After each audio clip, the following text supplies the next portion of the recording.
Sooner Nation, what's going on? What's good? And the times that we have right now is the downtime in college football. We have President Trump. We have Nick Saban. We have all this hysteria going on about NIL and the portal. We have OU softball doing what they do best, which is win. Got all this stuff going on, and all of a sudden, Jason Watkins, okay, decides to get on Twitter and piss off every Texas fan that he possibly can. So I say this tonight to you, Jason. This is my challenge to you, okay? Bevo's bodyguard, Ben G, a lot of Texas people are going to be in here tonight. We're not going to ban any of them. If you're going to talk shit, you got to take it too. So my challenge to you is tonight is to show everybody this top 25 that set Twitter on fire yesterday and a little bit of today as well. So for those who think that Jason is just trying to get engagement, I think this man is really, really, really trying to enlighten everybody about what he thinks is truly the top 25. I have my disagreements. I'm sure that Mr. Mason has his as well. But with that being said, guys, how y'all doing? Fabulous. Doing fine. I don't give a shit about pissing off fucking Texas fans. Who gives a shit? You got to send me that top 25 graphic so I can put it up. But let me do that for you. Do you want Joel Klatt's graphic too? No. Just as a comp, someone else's opinion. But what's up, everybody? Before we get into that, what's up, everybody? How y'all doing tonight? We're glad that y'all are joining us. This will be another good episode. Got some recruiting with Chris Mason. Obviously, we'll talk about this top 25 and those different things when Jason gets that graphic to me. Sir, you just hit that screen share. Oh, excuse me. There we go right there. And here it is, people. This is crazy, okay? But, Jason, the floor is yours, man. Go ahead. Tell us what's going on. Well, I mean, I think that Notre Dame's the most complete team. They were in the national championship game last year. They're going to have a quarterback that can actually throw. They added some receivers, and they got the same offensive line, probably better offensive line, good defense. It helped them get there last year. I think they're the number one team in the country. Penn State, I probably would have moved them back a little bit, but I mean, we're talking about teams that have a lot coming back. I think the top 4 teams do. Ohio State is a little bit better. I think they got the number 1 defensive player in the country. They got the number 1 offensive player in the country, so I have them at number 5. Yeah. I mean, I guess the one that everybody's really throwing a shit fit about is Texas at 11. Wait, no. Jason, did you fall down the stairs? Why? What the hell is Texas A&M doing at 10? Look, I think that that's probably a little high, but I think they're better than Texas, man. I just do. They've got guys coming back. They're going to play good defense. I think they're going to beat Texas. No. Chris Mason. Yes. Texas A&M. How about Notre Dame at number 1? Whoa, all right. Notre Dame at 1. There's a lot of things. First off, Jason's main argument probably is their offensive line was young last year and hurt, and now they've got Janisu guy? Is that right? Yeah, they're all back. Jagasu, is that his name? Charles Jagasu, was that right? Yeah, I think so. So they've got an O-line, and their O-line system is working. So in the trenches wise, I'll give them that. I don't know what they're returning in their front 4. They lost Benjamin Morrison, who was a really good cornerback. They lost Xavier Watt, who was a really good safety. So, and we're presuming that Lloyd Carr's kid is who's the quarterback, right? Yeah. They don't have a. That's not true. That's not true. Well, I mean, from all the reports and stuff like that, that's who you're hearing is the guy. Well, the other guy went to Syracuse, didn't he? Oh yeah. So it's Lloyd Carr's kid, right? Yes. Carr. Car. Okay. Chris It's Mason. not his kid. It's his grandson. It's his grandson. Let's do it. He Like, can rip it. oh, go ahead. Let's do it like this right here. Let's back up. Let's back up. All right. Let's let Jason explain his top 11 teams. I want him to end on Texas. All right. And I want him to explain to the Texas. I just told you what I think. Look, Notre Dame has the same offensive line. It's the best offensive line in the country. They've been having the best defense. They're built in the trenches. They run the ball well. They've got the two best running backs. Probably, if it's not them, it's the number 2 team, Penn State, who has everybody coming back. They got a good defense as well. Tom Allen came over to be their or no, not Tom Allen. Tom Allen left to go to Clemson. They ended up getting what's his name that we thought was going to OU from Ohio State. Yeah. Look, I think when it comes down to it, you got Carr that can spin it. Even if they go with the other guy, and I don't think they do, he can throw it too. That's what they've really needed, is somebody that they don't have to you don't have to be a guy that wins every game with your arm if you're Notre Dame. They got a two-headed monster in the backfield that was eating everybody alive last year. They do everything that you're supposed to do to win. So Clemson, I talked about Penn State a little bit, but Clemson, they've got Klubnik coming back. They're going to be good on defense again. They're loving their offensive line and everything too, since they've added talent there. They've finally got a receiving core again to go with Klubnik, and it looks like they're finally allowing Garrett Riley to do his thing offensively. Alabama, I think they're a sleeping giant, man. Year 2 for Kalen DeBoer is going to be. He's got a guy that can throw, and he got Grubb back. Ryan Grubb coming back. I think that was a big deal for them. They're going to be able to run the offense the way that they like to run it. And Alabama's got the most loaded roster in college football. So that's why I have them up there. Ohio State, like I said, the best player on offense, best player on defense in the country play at Ohio State. Plain and simple. I don't think they're going to change a whole lot. Are they the best team in the country? Maybe, maybe not. But I would, you're going to have to wait and see whatever happens with their new quarterback. But, it is what it is. LSU, Garrett Nussmeier is the best quarterback in the country as far as I'm concerned. He could have went in the first round this year. So I think they're going to be loaded. They're always loaded. They got guys that walk out of the swamp to play receiver. Plus they added Nick Anderson and the kid from Kentucky. I forget his name all the time, but I think they're going to be good. I think it all depends on kind of what happens defensively. They did pretty well in both portals. So I think they're going to be okay. Georgia, I don't know, man. They're loaded, but like they always are. But I'm not sure that I really trust them at quarterback.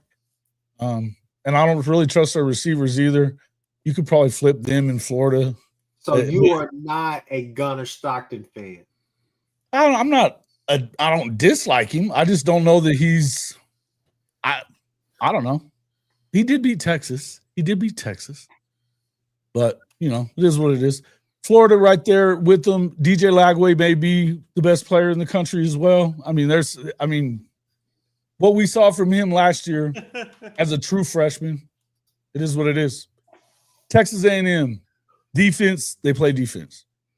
I like their quarterback. I think he's explosive. I think at certain times, I think they owe Texas big, so that's why I picked them right in front of Texas. And mostly it was just a little bit of a ribbing. Who is the quarterback? Is it going to be Marcel or is Marcel it going to be Reed? the guy they brought in?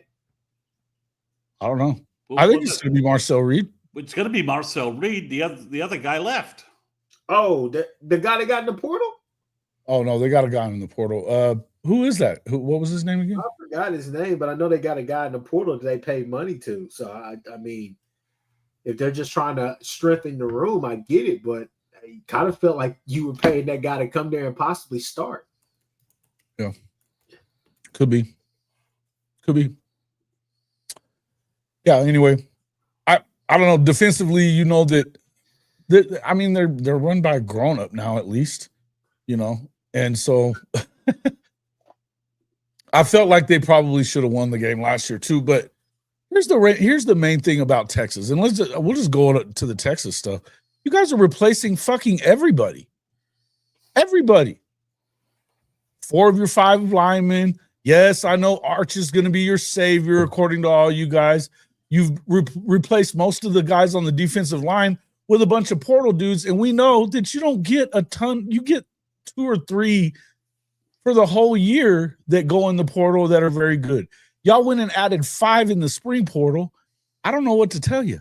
I just don't see that you're going to be that great up front. I don't. And I think that you got to go up against some teams that you're going to need to be really good up front, namely Oklahoma, Georgia, Florida, Ohio State. They're going to be great up front. So I know that, oh, well, we just reload and do it again down in Austin, but I don't buy it. I think that you have to go out and listen. Here's the main thing. If you didn't go out there and freaking get it done with all the talent that you had, all these people that are in the NFL right now, you just sent 14 to the NFL and 13 last year. Okay, well, I know that you think just because you're replacing them with a bunch of 5-stars, you guys have always done that shit. You've always done that shit. They're still first-time players. If you weren't going to do it with all that, if you weren't going to go ahead and do that with everybody that you have in the last few years, why do I think you're going to go win the Natty with first-year players? I don't buy it. I don't see them as the top 10 team. I don't. Chris Mason, do you want to respond to that, or do you want to take care of the second half of this list as far as just your thoughts, or do you? I mean, wherever you want to start on it, go ahead. Well, first off, Jason did a impossible task here, right? Yeah. I mean, because really, everybody. I mean, when you, I can come up with zingers on every team in the top 10, right? Much more so than years past. Several weaknesses on both sides of the ball for everybody in the top 10 that he listed, right? And Texas, I think, same thing. I think really I'm not sure 1 through 15. And if you want to say OU's not a top 15 team and put somebody else in there, whatever. Okay, fine. But so it's going to be funny. The number 1 team I think Jason is exaggerating on is the team I said. I think Texas A&M sucks. I think they're going to be bad. I don't think Marcel Reed's a very explosive quarterback. I think he's more of a low-key game manager. They lost the bulk of their defensive line to the NFL and linebackers. Their offensive line unit, they've got 1 or 2 decent offensive linemen who came back, but they've got portal players all over the place. If Moss got hurt at the end of last year, and Ruben Owens, Moss hurt his knee last year at the end, and then Ruben Owens is coming back from a knee injury. So their running back core is suspect. Elko, to me, he's an adult at least, right? So he's managing the circus in a professional way, as opposed to added a lot of talent in the last couple of years. I mean, come on. They do have. They do, but you look at their front 4. I mean, it's not guys that you really know. I mean, or that they've lost the bulk of their front 4, and the other losses. Plus, they lost a lot of guys in the transition, the coaching transition, which I think will show up in their roster a little bit more.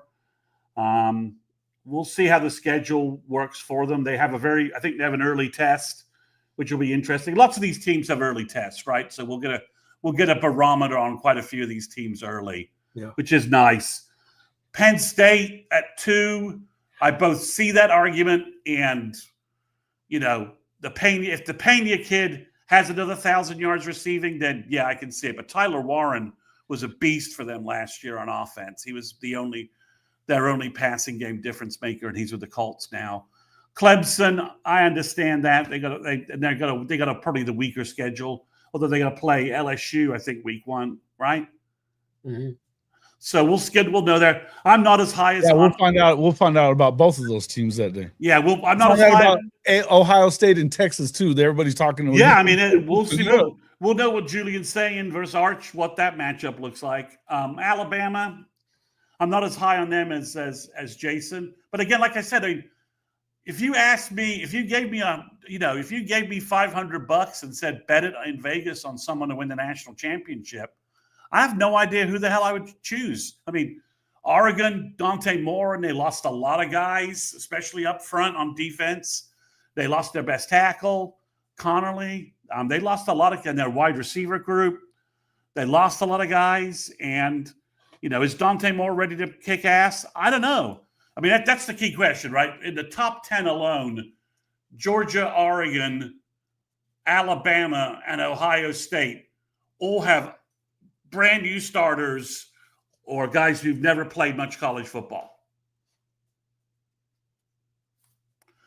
Add Notre Dame to that. So of the top 10, Notre Dame, Alabama, Ohio State, Oregon, Georgia, all have massive question marks at quarterback.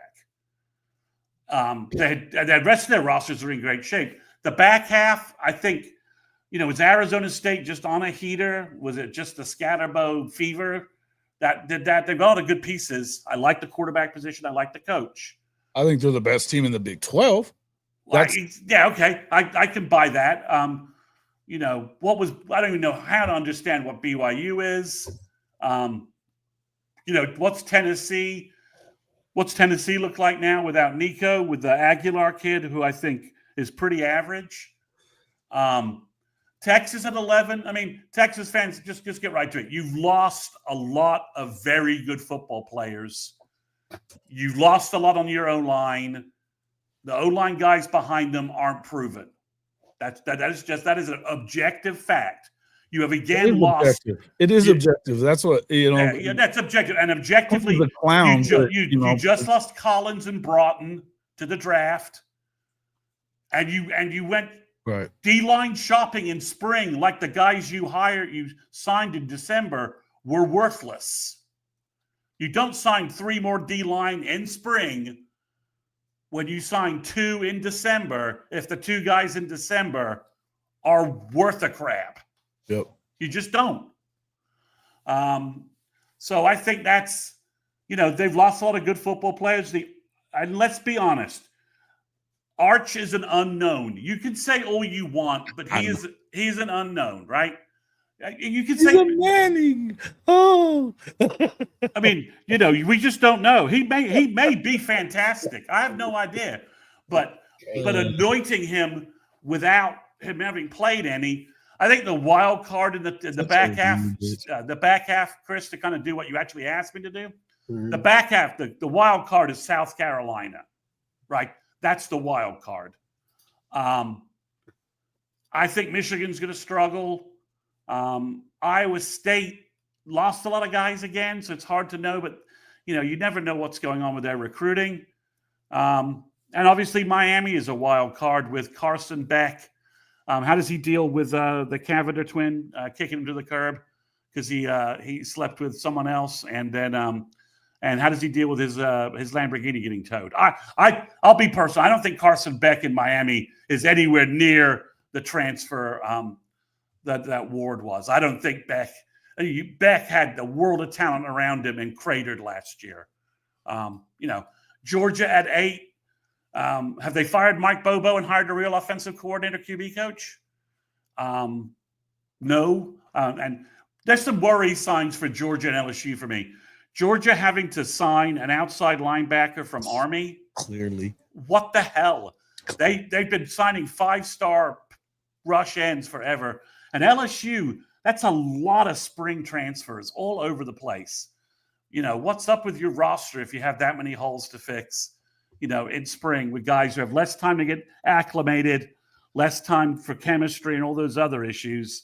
I could see LSU laying another egg. I mean, you had all this experience the last 2 years and didn't win the shit. Why are we going to expect you to do it now? Hey, Quentin, we're just talking objectively. We if you've not listened to this podcast, he can whine it. He's what he does is bitch and whine. If you don't, we blow holes in OU's weaknesses left and right.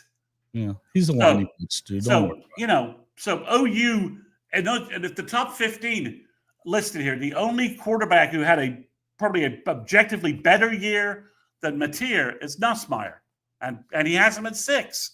So what do you want? OU has the number 2 quarterback according to guys, OU homers. The number 2 quarterback in that group of quarterbacks it's probably Sellers is the 3rd one. The brand has finally returned. F*** your brand. So I think being emotional. I think it's hilarious. I think Texas at 11. What's the big deal? You play Ohio State, you go to the shoe, you beat Ohio State, you're in the top 5. But for 11 right now, based upon the fact your quarterback, the only time we've seen your quarterback play a team with a pulse, Georgia's knocking him around like a rag doll. And he has no other football experience that's relevant. None for going to the Horseshoe game 1. So I think it's fine at 11. Again, the mystery, I think the Gators are too high, and I think A&M's too high. I would probably put some separate other I'd probably put the ASU at like 9 and South Carolina at 17. Again, I don't like – I think Elko is a good coach, but I think they're just going to be mired in the same mediocrity they have. It's just going to be a different mediocrity. We'll see. He's recruiting really well, but they've always recruited well. I think they had a very favorable schedule last year. Yeah, they got it again this year, but it's not quite as it won't be quite that good.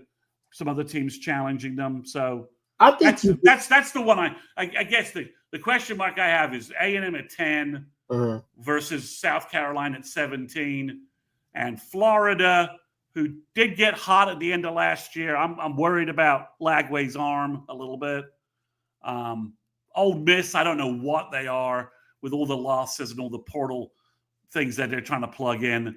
So the real thing, I think, Jason, looking at what you did, and I'll throw it back to Kchris, I had no idea who's winning the national championship, like none. I couldn't even tell you. If you put a gun to my head, I'm not even sure. We've been saying that. I think that there's probably, there's any number of teams that could win it. I think the Bevo guy said, let's keep it real. There's no team that is going to be proven next year. Everybody has including Texas. Yeah, everybody's got huge gaps. OU has massive gaps. We're not denying that, right? But I think if you put a gun to my head, line in the country. Yeah, if you put a gun to my head and said, name the national semifinal, I'd be like a half hour before I could convince myself of 4 teams. Yeah. So let me jump in here. So we got a Benji, $10. He says, horns down, baby. Usually we would get trolled. We are for real. We are going to win in Columbus just because I'll be there in attendance. We are back. Benji, you're a friend of the show, so we'll let that one slide. Hey, look, real quick. I want to take a little detour, okay? You guys explained this perfectly. I agree on all sides. I think Texas fans have some good comments.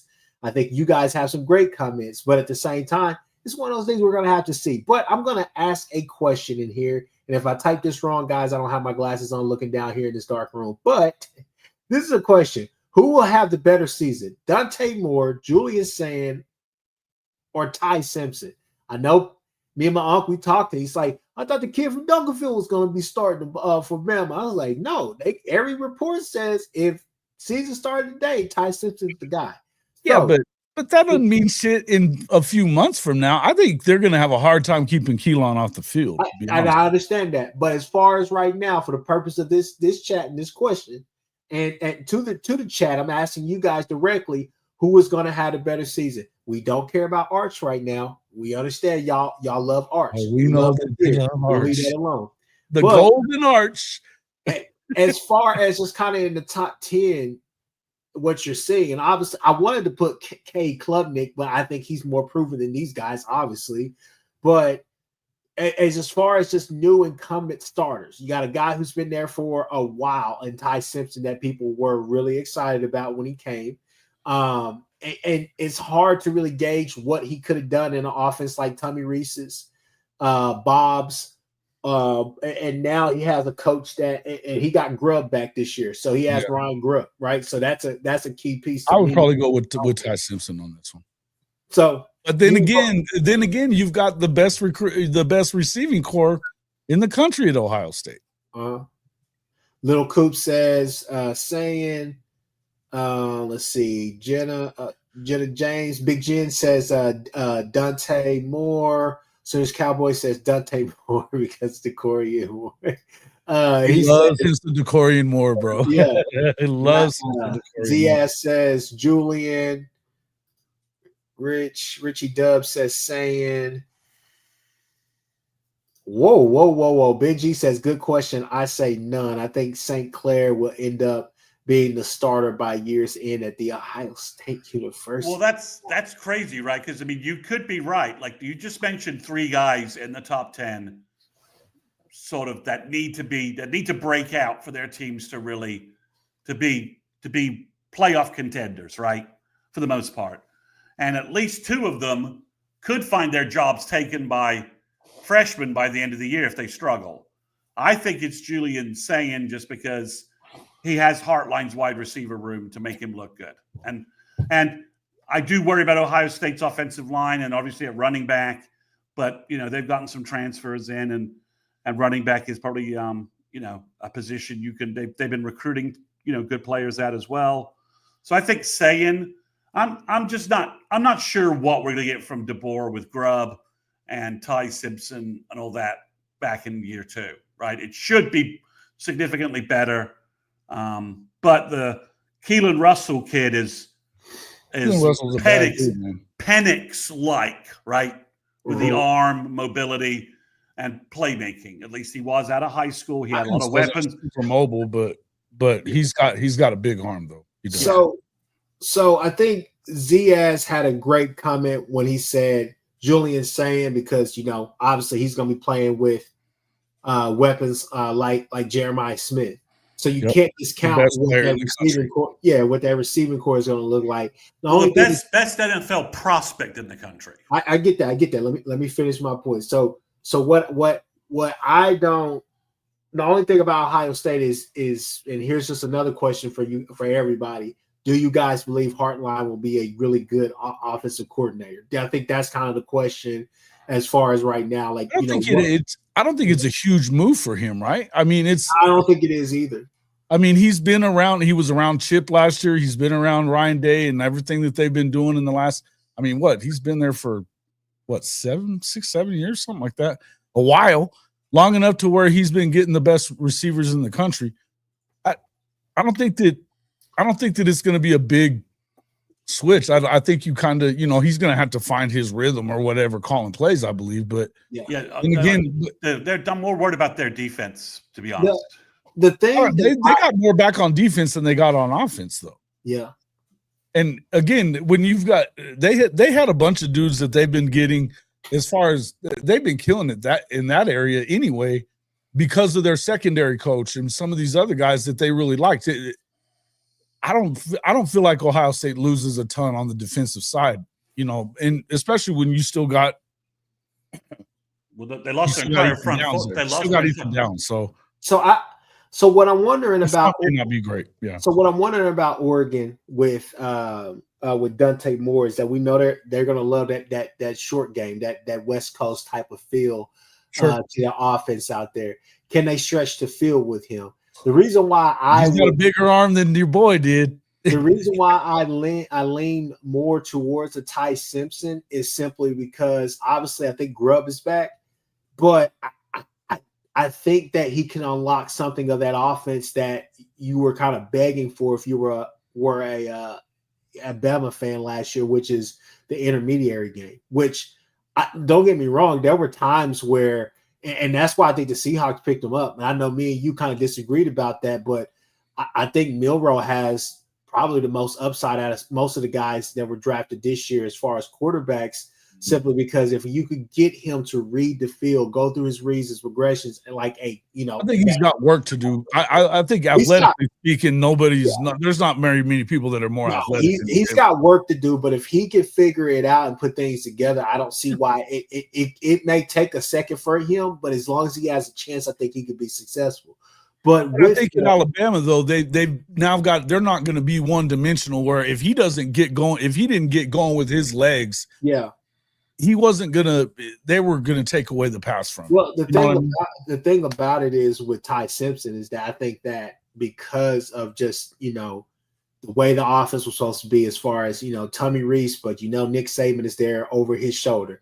Bob, not really giving court. It's all these different systems, but I think this is a system that would be friendly for him to actually grow, prosper, and do all those different things before our eyes, simply because whenever you watch him play, at least in my mind, I know that it wasn't much. I know sometimes it come just spells because, old boy's helmet would come off, stuff like that, little timeout stuff, or even the South Florida game. That really wasn't the greatest thing, but it always seemed like he was gun shy, like he was a bit timid out there, like not taking command of the team.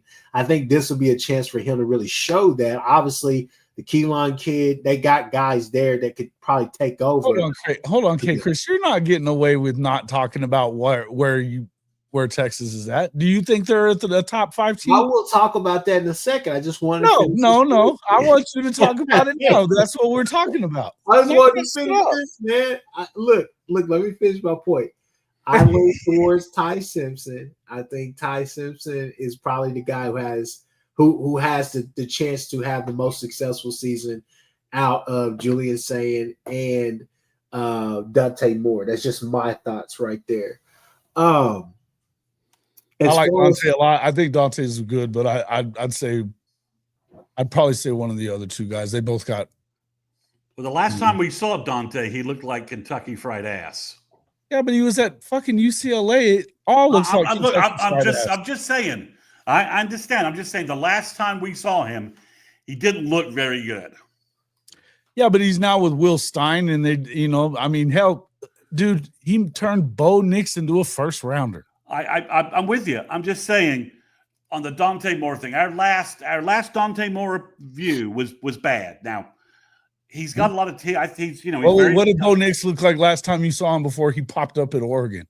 Well, I'm convinced it's actually a different person. So it's not the same person, but we'll see. I mean, Bama, corporate duck. Yeah, the good O-line, but they lost Booker, who was their best offensive lineman. Everyone's going crazy around Proctor. I think Proctor is still too heavy and too slow at tackle and got abused last year at tackle. Again, maybe, so, I mean, I don't know. I'm having a hard time separating Bama from the team that got their ass kicked in Norman by our worst team in 10 years. I mean, I'm having a hard time separating those two images from my mind. So we'll see. But I think, Chris, you got good points about asking which one of those quarterbacks is going to have the best season. They've all got, other than Moore, they've all got freshmen. They're both Simpson and Sayin have got hotshot freshmen breathing down their neck. I tended to lean with Ohio State. I still think Ohio State's lost more on defense than Jason realized. I mean, their entire front four got drafted, for crying out loud. And that was their back seven. Their back seven is really good, though. Which one would you rather have, a veteran front four or veteran back seven? Probably front four. Okay. But they're playing in the Big Ten, though. Well, okay. So that's something else. So when you look at this number, I mean, they also have Larry Johnson as their defensive line coach, who is the godfather of D-line coaches. But you still they go and get a bunch of scrubs. They've got good guys. I'm just saying it's unproven, right? It's unproven. Sure, just like Texas is. Yeah, right. I mean, it's the same thing. So we'll get to see week 2. I cannot wait for week 2. Well, it's going to be a fascinating game. I mean, it is not, in the past, it would be removing the margin of error for either team for the 4-team semifinal, right? That's what that game would be. Now you could drop that game, and if you're Texas, not really worry about it because you have the easy SEC schedule that you have. Which I think I'm not talking about that. I'm talking about week 2. Week 2, we get to see Oregon against Oklahoma State, the battle of the combo unis. So I'm really excited. Is Ohio State Texas week 1? Yeah, it is. Okay, sorry. Well, week 1, and then you got OU Michigan, and then you've got OSU Oregon. Okay. I mean, if it's a kind of stupid game, Gundy will win for no reason, right? No, he won't. No, he won't. Well, maybe 10 years ago. Maybe 10 years ago it was this. Come on, man. Let's stop playing. Maybe it's 10 years ago it was a stupid game Gundy would win. I don't even know who their quarterback's going to be, so couldn't even tell you. So I like Jason's poll. I mean, I again, the first 15 teams in the country, just shake them up and throw them out. Every one of them has gaping holes in their roster. That elite guys that were the reason why they were top 10, top 12 teams last year. If you're asking me for a national semifinal right now, it would probably be Ohio State versus Notre Dame with Clemson versus LSU or Georgia. So I gave you 5 teams there. Those are if you ask me based on what Jason just says post spring, says fast forward to November 30th, who do you think would be the top 4 teams projected to be in the semifinal? I would say Notre Dame, Clemson, only because of their schedules helping them fill their gaps, right? They'll be able to fill their gaps without taking too many losses. And then I'd go probably Georgia and Ohio State. Yeah, I think LSU. The only thing that worries me about them is the defense, and Brian Kelly. Brian Kelly just I don't know that it's working there for them. So I'm not sure that I trust them. I think they should be really good, but yeah, I don't like all the second spring portal additions. That worries me for a team. Like, okay, after spring, you realize you have all these gaping holes in your roster because the talent in the spring was not elite. Right. OU grabbed the elite guy in Ott, the playmaker in Ott, and Nico technically was the number 2 guy, but that was a breakup, weird situation type thing. It wasn't like he was like on a high note hitting it and just getting a huge bag from somebody. So there's some gaps with these rosters. That's where I think you go. You go 2 SEC. One SEC team makes it into the Power 4, into the top 4 again because they beat each other all up, and they just can't grind through the playoffs like they were before. And I'll go with Georgia just because I think they have the most balanced roster and more. I just Kirby Smart versus DeBoer. I think Kirby defenses them up and takes them out this year, as opposed to what happened last year. But again. You could tell. So you could argue. You could 30 minutes from now. I could argue 4 other teams equally as well. I have no idea. It's as wide open as college football has ever been right now. I think it is too. I think that I don't know, man. I think there's probably 10, 12 teams that could theoretically do it. And Texas is one of them. If Arch plays out his ass, and they're going to have to do a lot. But but again, if I would expect them to do it if they had done it already. You don't have even close to. I want this to go to Kchris though. Where do you have them? Where do I have Texas? Yeah.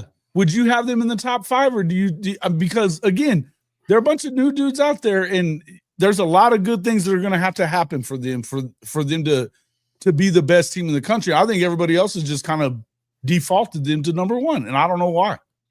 To be honest with you, just kind of going off of how they finished last season, how they kind of played or whatnot, I would definitely have South Carolina probably somewhere up there closer to the top 10. I don't buy them. But you're asking me for Texas, and I'll go ahead. You know how I am. I'm unfiltered. I don't care. I think that 11 is perfectly fine for them, but I am uncomfortable with saying that Texas A&M is ahead of them and possibly Florida at this time. So maybe you could interchange them between 9 and 11. I think 11 is fine. I think 11 is fair, especially for us. Just at just every reason that you gave, I think that's a great reason. I think, hey, look, I think Arch has a chance. He has the potential to be really good. Okay, but at the same time, the thing that I'm wondering, just he's not a finished product, and I think that people need to understand that. As you guys want to call Mateer, I saw somebody in here calling him Mountain West champ Mateer. I'm telling you now, some of the best games that your hero and savior had was against lesser competition. Yeah, ULM. So it's just one of those things. Offensive line, I know you guys feel like you got 5 stars and people like that and all the rest of that stuff, but Kelvin Banks is not there. I mean, there's some questions. There's a lot of questions on that side. Is Baxter going to be healthy? Are you guys ready to crown Wisner as the guy? I know you guys had another running back that was injured as well. Wide receivers are young, but they're going to be good. It's Sark, so I'm not necessarily worried about the offense. I think he's going to be able to put something together and be able to figure something out to be able to score a bunch of points and flurries and stuff like that. But those are things that you definitely want to know. When you go up against good defensive fronts, then what? You know what I mean? Yeah. So I mean, it's just one of those things where you're saying that. I think defensively, yeah, you guys are going to be fine. I think that you have guys coming back. I am not the biggest Michael Taft fan. Never have been, never will be, but that's okay. Hill coming back, that's great. Colin Simmons coming back, that's great. Texas fans, if you can, please answer this one question. Quentin, if you're still in here, answer this for me. My brother, okay? Can you get production out of Trey Moore, what you paid for? Because that to me is what could take your defense to another level if you can get a real pass rush from him. Because I know that you guys were high on him early once you got him from UTSA, but it kind of really simmered down and cooled down as far as what all my Texas brethren were telling me towards the end of the year. So to me, I think that's what could take you guys to the next level. The D tackle thing or whatnot, Chris Mason, I think that's yet again a great point. You got 2, then you go out there and get 3. So that kind of, makes me worried a little bit, but we know that you guys are just having them be run stuffers. They're not necessarily there to have that production that Sweat and Murphy had. Were we 2 years removed from that now? Yeah, but Broughton and Collins gave you the same level of production. I mean, all I'm saying is if OU had signed 2 D-line guys in January, right, to replace our 2 starters, all right, and then OU signed 3 more in the spring portal, we would be freaking the fuck out. Like, what the hell is wrong with our D-line? What's going on? Are they getting their ass handed to them by the O-line? What the hell is going on? We would be freaked out. I'm just telling you, I can guarantee you, we would be freaked out. Yeah, of course. Legitimately. And the young D-line that Texas has signed, the young O-line D-line Texas signed are all good players, but they're mostly redshirt freshmen and freshman types that just are unproven, right? I mean, we think David Stone could be all SEC. But if you ask me, is it proven? I would say no. We are projecting greatly. Texas has some very talented guys. The year before they didn't sign, the D-line guys weren't great. You've had some transfers out, lost some players already. But yeah, it's the D-line interior. Look, Kotowski's scheme relies on stuffers in the middle. Mm-hmm. If people can run inside on Texas, that defensive scheme does not work. And you know how we know that? Because we saw Kennedy Brooks go for 200 yards when we had an O-line that could create creases inside off tackle, right? I mean, we did. So he went for 230 yards or 245 or whatever it was. So it can happen. You can run on Texas if the interior D-line guys aren't. If they can't control the interior, then the whole scheme falls apart. So that's why That's why I would be worried. And then Texas, their O-line, you lost some good guys. Gooseby looks like he's going to be a good player. But the rest, you've just lost a lot of leadership and a lot of starts on the offensive line.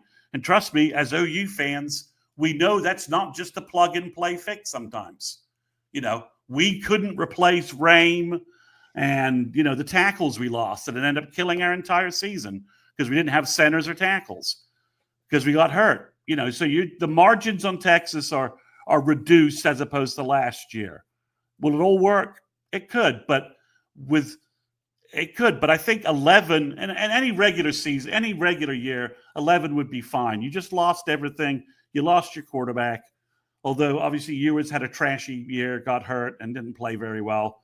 So I think Texas at 11 is fine. If you look at the other teams he put up there, like I said, I'm going to have a chat with Jason after the call about the A&M at 10. And Notre Dame at 1. Notre Dame at 1. I don't. At this point, there are like 8 teams that give me 1. Just throw a dice. I'll take Notre Dame at 1 based upon what he said. But A&M, Marcel Reed's not a good quarterback. Elko is not an offense. Not going to let them really open the ball up that much. And defensively, they've lost a load of defensive line talent. So I just don't know how they make that work. But again, I told you what I thought my end of the year top 4 would be. But if you told me it was Oregon versus LSU versus Alabama versus Arizona State, I'd be like, all right.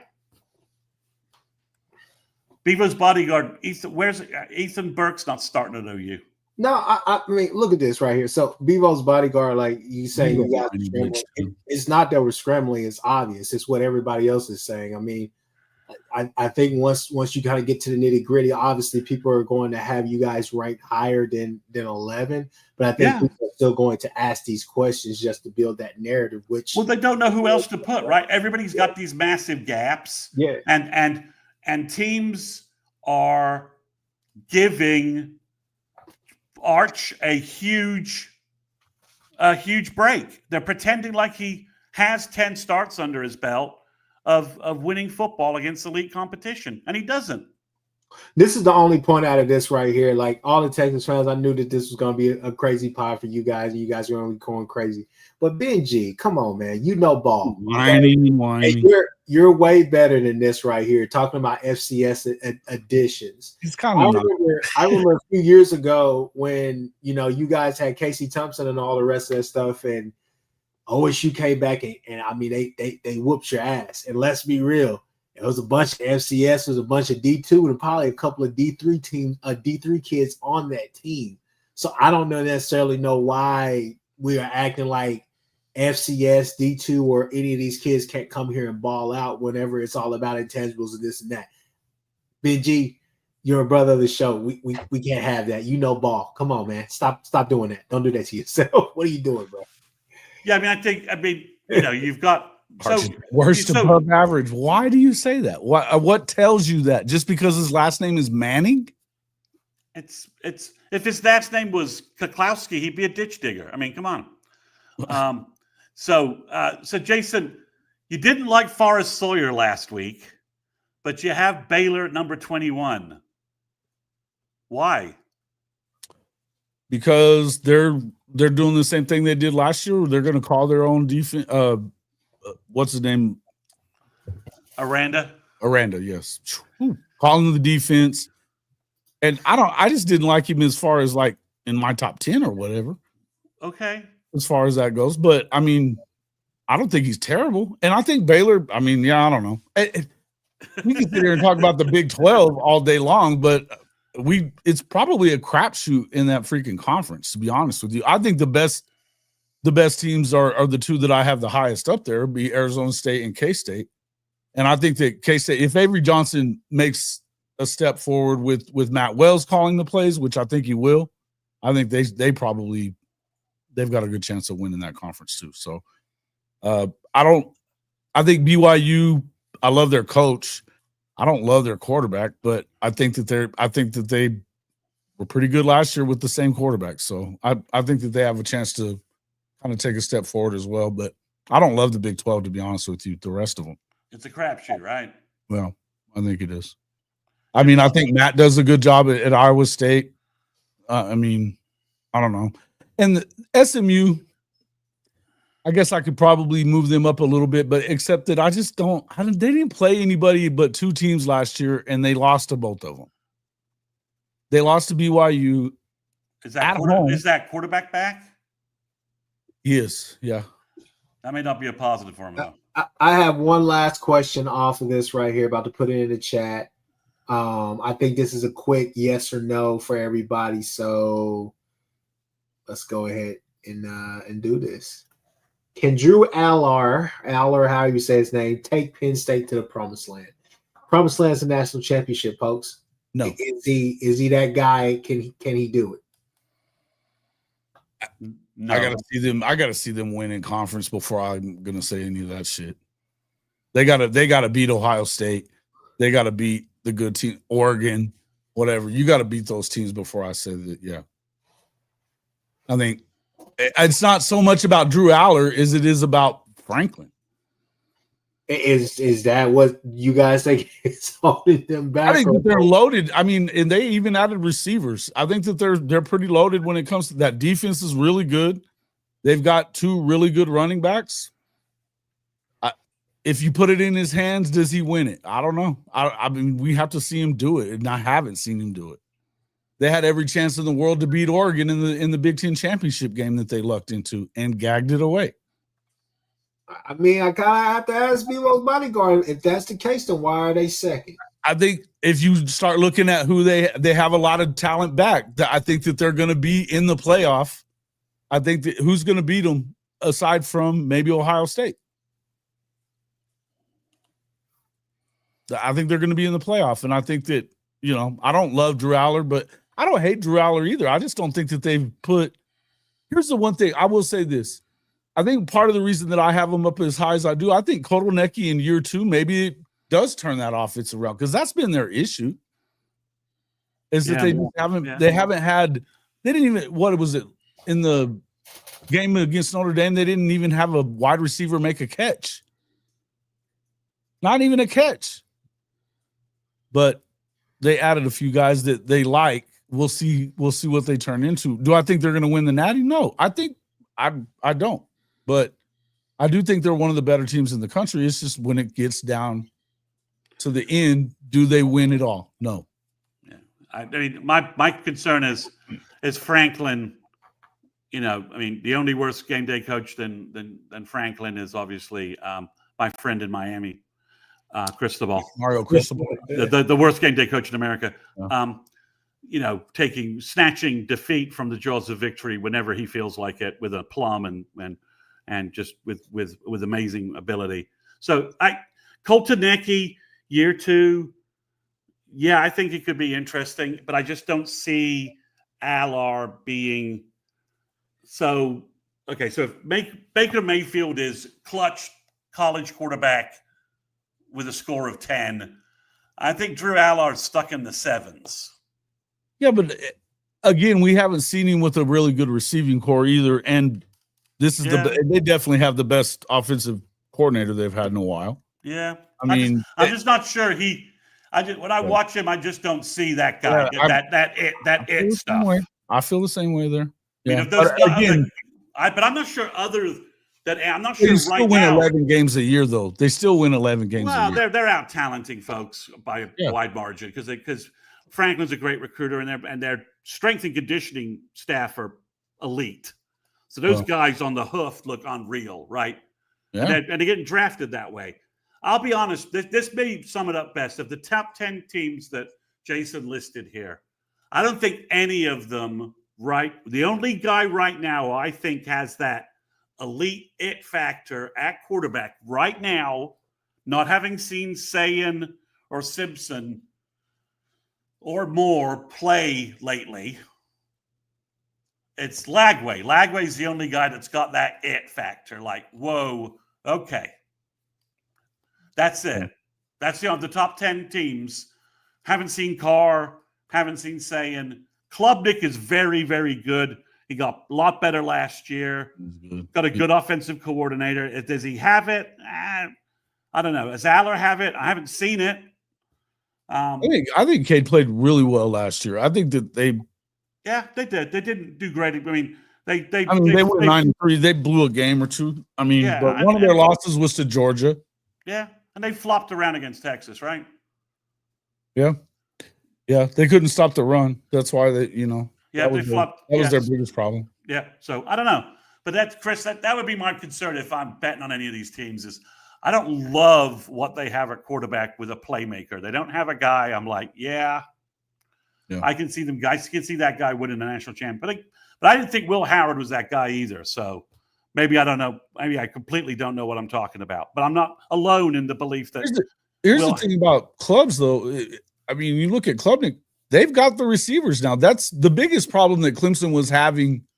Yeah. From DJU on was that they just weren't getting those same guys anymore. No, that receiver, right? They just weren't.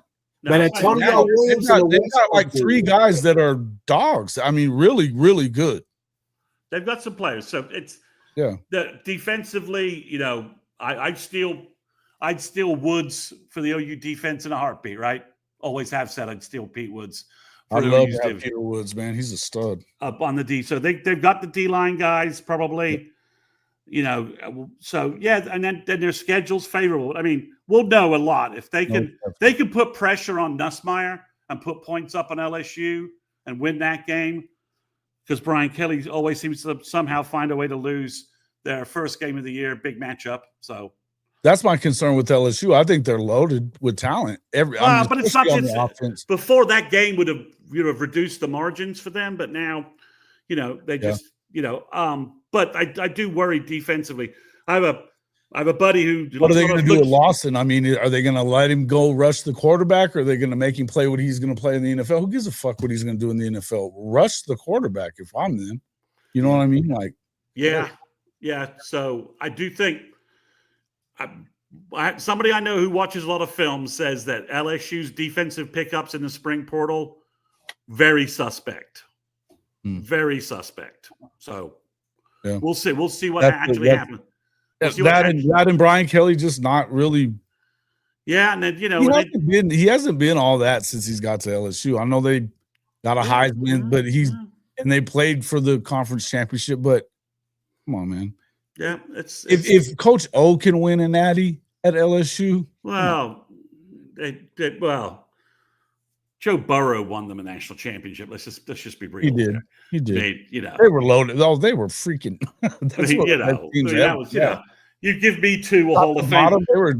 You give me 2 Hall of Fame NFL wide receivers on the same team, plus a quarterback, and I'll win you a lot of fucking games too. So I just, Chris, I don't know about you, but the teams look very QB vulnerable to me, and that makes me wonder where they're going to end up at the end of the year. What's going to go on with them? No, I mean, there's a lot of questions that need to be answered, and best believe out of this group of teams here, somebody has to emerge and be and be a team that could be consistent, because there's a lot of holes on this list all over. But at the same time, we'll figure out then. Let's remove this. Let's move on. Are we going to recruiting next, or is there another topic that you guys wanted to talk about real quick? We've been on here for about 58 minutes, people. Well, we were talking about a little bit earlier about Ketch and what he was saying about all this recruiting stuff. This idea that OU's not getting playmakers and big time, you don't hear a lot of. He keeps saying that they're on the way down and all this other stuff, and that's the same kind of shit that you're hearing from all these Texas people too. But I was watching this show yesterday. I was just like, what? I mean, I know it was engagement stuff or whatever. That's what he does. But wow, you know what I mean? Dude, I don't give a shit about you Twitter bums. I don't care. You guys can say that. I think that's kind of the thing, is that it's summer. Ketch needs a whipping dog. That's just kind of what they do or whatnot. But I mean, it kind of is what it is. I mean, he's okay. If he said BV will be fired after this season, dude, go back and listen to our Navy game recap. Yeah. Listen. I mean, no, but what he was talking about was I mean, like saying that stuff about Nagy, that his skill set is finding under the radar guys from small colleges and stuff or whatever. And I'm like, well, that's moronic. What? That's moronic. Right. Yeah. And then, and acting like he has that. It was a huge mistake from Fasusi to go to the best offensive line coach in the country. That's stupid, he said.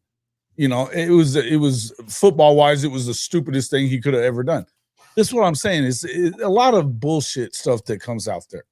I mean, does Nagy have the ability to scout lower college levels and find elite players? Yes. But sure, he was also scouting big time college programs and finding elite players. That shit about Mateer not he literally called Mateer freaking Diego Pavia. So let me use a really old reference. I've seen Diego Pavia. I've watched Diego Pavia. John Mateer is no Diego Pavia. No. He can't throw. And he can't throw. Saying he can't. That's what he was saying, though. He can't throw. That he's not going to be able to throw in the SEC and all this kind of stuff. And it's like, okay, well, he had, over 4,000 yards last year. He led the country in touchdowns. I know that, you can say whatever you want about where he played.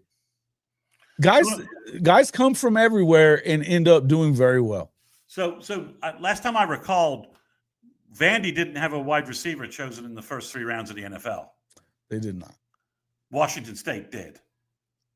And that's all because of John Mateer getting Kyle Williams the ball in space to make big plays and hitting him in stride. So sorry about that. But yeah, so here's the issue, what it looks like. Because everyone's freaking out about the fact OU has no verbals and freaking out about OU making all these new offers and freaking out about OU dropping some kids that they've been recruiting for a while.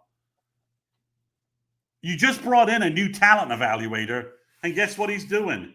He's evaluating the talent in high school football now. The portal's over. Nagy and his staff are reviewing high school talent and making new offers and emphasizing different players and dropping some players. And every one of the new offers they're making, guys, the measurables are there. I watched a lot of high school film, and there's only one offer where I was a little bit like, okay, what are you doing here? And it was the Wisconsin linebacker. That was it. Ben Wenzel. Who's super physical. I just wonder if he has the speed sideline to sideline to handle the SEC. But he'll go to Wisconsin and be an old Big Ten linebacker who they end up getting drafted probably. You've got to look at the guy they just offered. Everyone's like, well, why are we offering these Arkansas guys? Watch the film. The defensive end they just offered from Arkansas, Marcus Nelson. He runs the 60-meter high hurdles, and he's 6'5", 215. Okay, and he plays, and he plays like that. He is super twitchy, super long. This is what Nagy wants. Nagy knows what defensive ends in the NFL look like. Saying that that's what I was talking about with Ketch.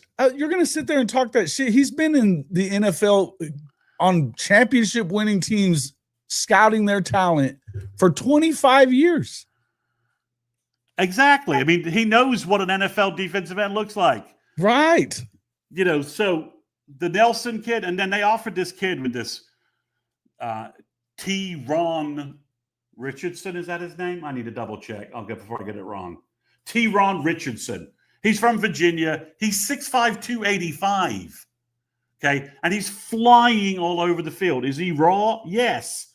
But you put 20 pounds on him, he's 6'5", 305, and he's an elite 3-tech. The Daniel Norman kid they just offered from Florida, another defensive end. Again, I just saw him next to Chavis. They had dinner together. Chavis, we know, is 6'5", and this Norman kid is the same height as Chavis or taller. And he's got a huge wingspan, and he's twitchy as old get out in his highlights. He's an elite-looking defensive end. The Dallas Dickerson wide receiver they offer from Georgia. He's He plays good competition in South Georgia. He runs a 10-300 meters. And on film, he is fast as shit. He's pulling away from everybody. Guys who have athletic players who I've seen elsewhere when they rosters they're playing are loaded with players going to the SEC and the ACC. And this kid is pulling away from everyone. And he's got serious wiggle. But, the issue is that, I think OU learned last year to their detriment. You can't get away with a midget wide receiver core. You just can't, not in the SEC. Cornerbacks are too big. They're too athletic. You've got to have bigger guys. Yep. But if you're going to take a smaller wide receiver, like a Dallas Dickerson who's 6'1", 180 pounds, it's got to be a guy who is a burner, an absolute elite burner. And Mason James, who the OU sort of appears to be backing off, isn't big, and he's not a burner. He's an excellent wide receiver. But OU, and I think Nagy's saying, look, we can't gamble. We can't gamble in the middle any longer. We've got to have the guys that can do this down over down and have the elite speed. Somebody mentioned Jaden Warren. Hopefully OU figures out how to get him on campus. Again, kid runs a 10-300. He's 6'2", 180. The guy they're trying to get from Georgia, the other guy, Dandridge, again, his film, the kid is a blur. He is 6'1", 175 pounds, could easily put on 10, 15 pounds of muscle and still be a blur. So we want Elijah Thomas's and we want Giovanni Gibson's. That's who OU's recruiting at wide receiver. If they fit in that bucket, then OU's going to bring him in. Jenna James mentions Jordan Clay. Again, he's 6'4", 190 pounds. If they can keep the Odom kid, he's 6'2", 185, 190, and he's got speed. So OU's changing some things up, finding different players, and making different guys focus. But OU always has made their verbal commitments in June. I've been trying to tell you guys in this podcast, expect OU to have more slots available for recruiting in the fall.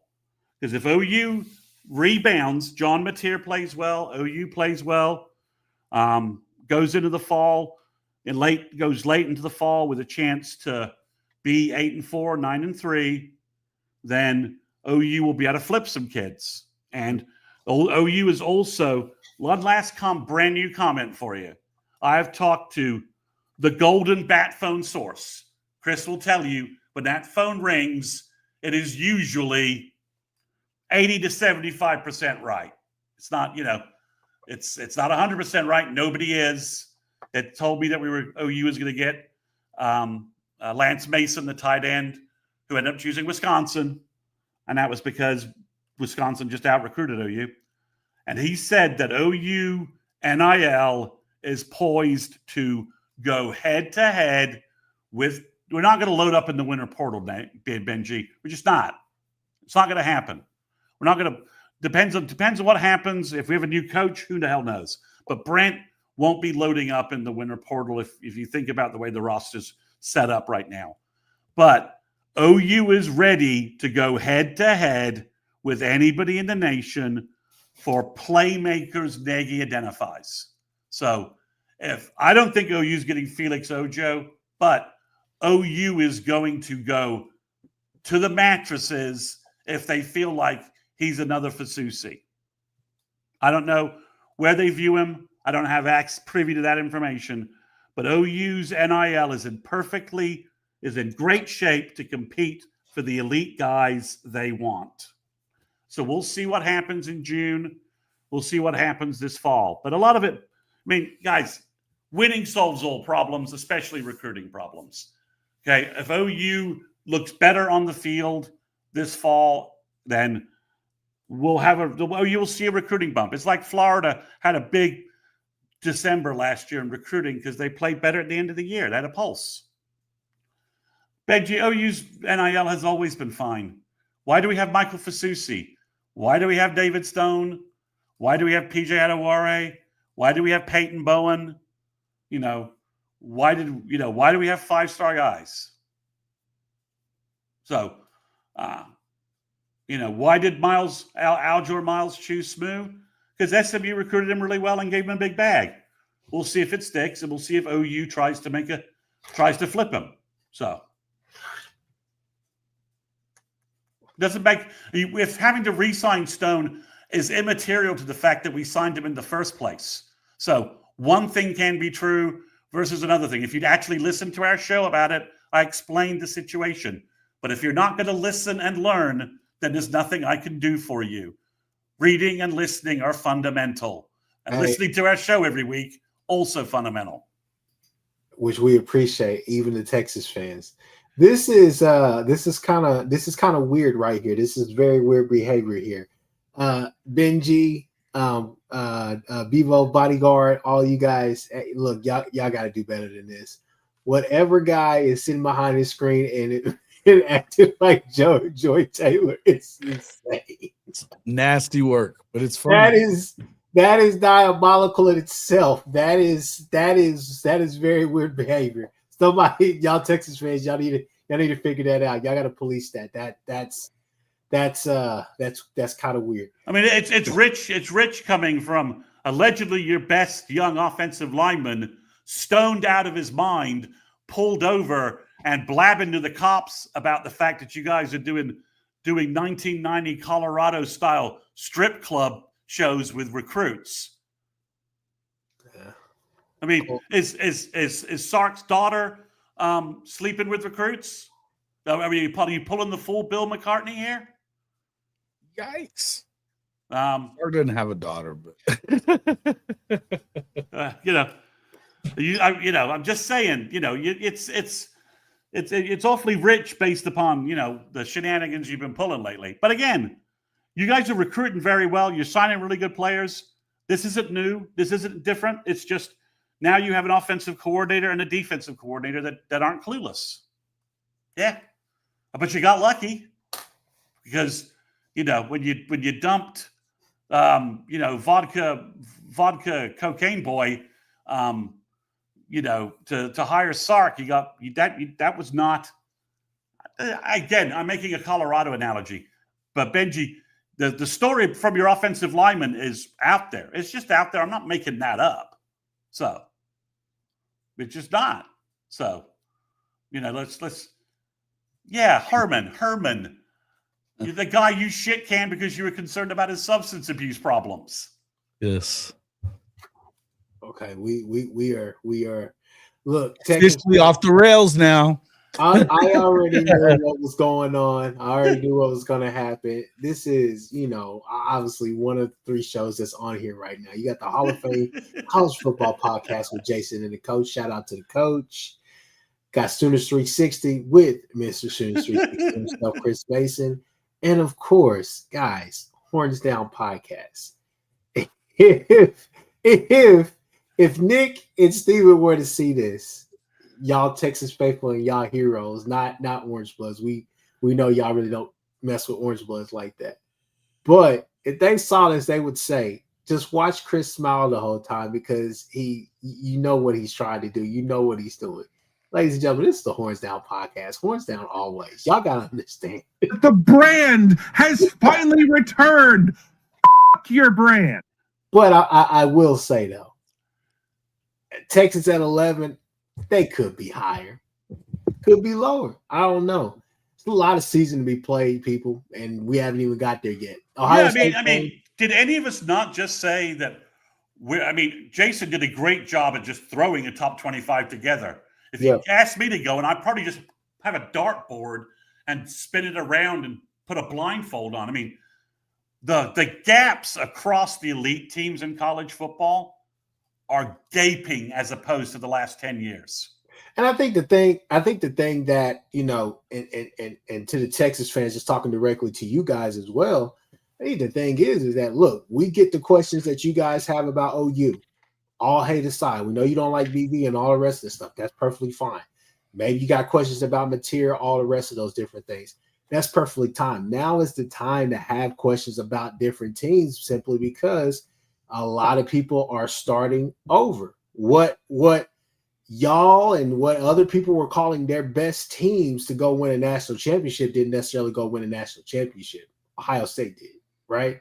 So outside of a, Notre Dame, which I'm still not necessarily comfortable with going with them simply because I know their defense is going to be stellar, but just offensively, what are they going to be? That was his best shot with the best quarterback he's had there, there's just a lot of questions. Penn State, is James Franklin in the way, or is it Drew Aller, or what's going on? You go out there and get Colton Necky. So what's going on? So there's a lot of questions. Penn State lost 2 top 15 NFL draft picks. Warren was awesome. Yeah. And the edge guy whose name escapes me, I don't know why, he was awesome as well. Yep. So, I mean, we're not, again, how do you figure out where, the gaping holes on the rosters, Ohio State maybe has the most talent base to absorb it. Yeah. But they're still young at quarterback. I mean, guys, after Jackson Arnold went completely crapola, do you really trust any of these 5-star ballyhooed guys? I mean, I'm not saying that Ohio State doesn't have all kinds of weapons around him, right? All kinds of weapons, but he could really be struggling. So I don't. And you switch to a true freshman quarterback midseason. That's not a recipe for a national championship, at least not usually. I mean, Jamel did it, and I think probably some guy at Tennessee did it, but it's not the recipe for how you get there. I think one of the things also is just a simple fact of we know that the top 25 is going to look a lot different. Like I said, I think there are going to be teams on there that are way too high. South Carolina will be one of them. I think Clemson will be one of them as well. Season's definitely going to have to check out. Texas is probably going to be 1 or 2 when those final when the AP poll finally comes out. But as a lot of OU fans, there's a lot of Texas fans, there's a lot of college football fans. Rankings really don't mean too much, especially in those first couple of weeks. But this may be one of the seasons where it actually does, simply because I think you're going to have better measuring sticks right off the bat because there's not going to be too much that you can hide.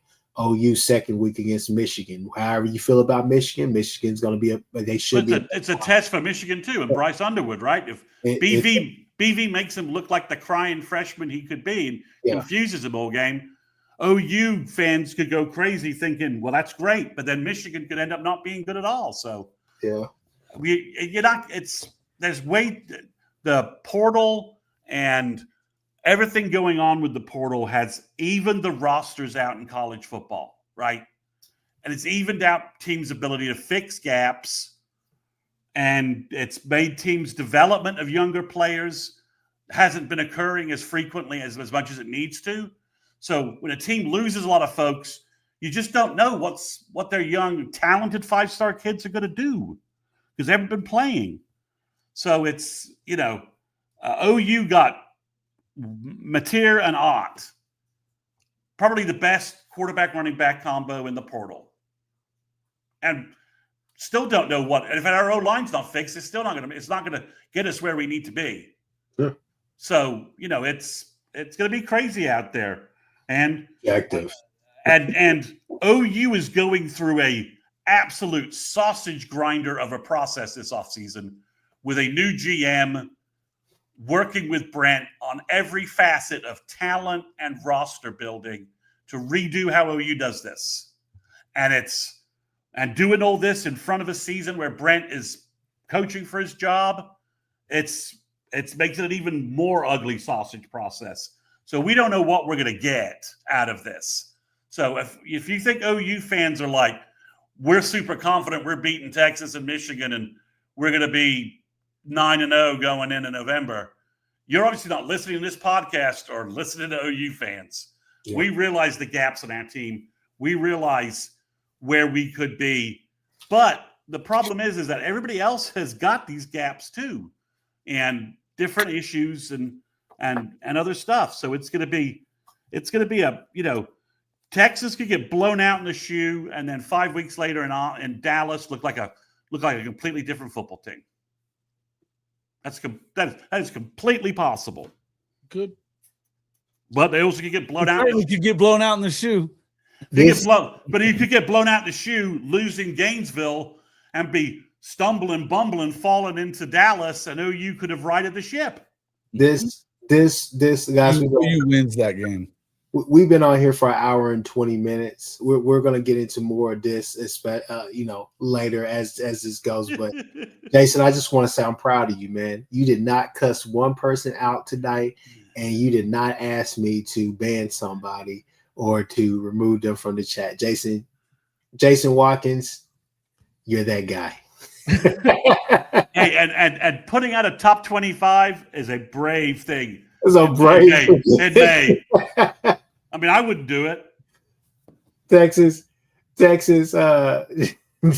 had Texas fans in shambles. He had them in shambles. On all types of emotion. Every emotion that was on the spectrum was out there. But it's a good day, man. It's been a good day. Why would I have him leave? It's funny.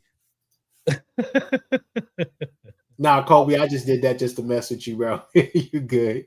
But anyways, people, hit that like button, subscribe, do all those different things. You already know all 3 of these shows together: Sooners Intel, Horns Down Podcast, Sooners 360, Hall of Fame College Football with Coach and Jason. So that being said, people, we are out of here.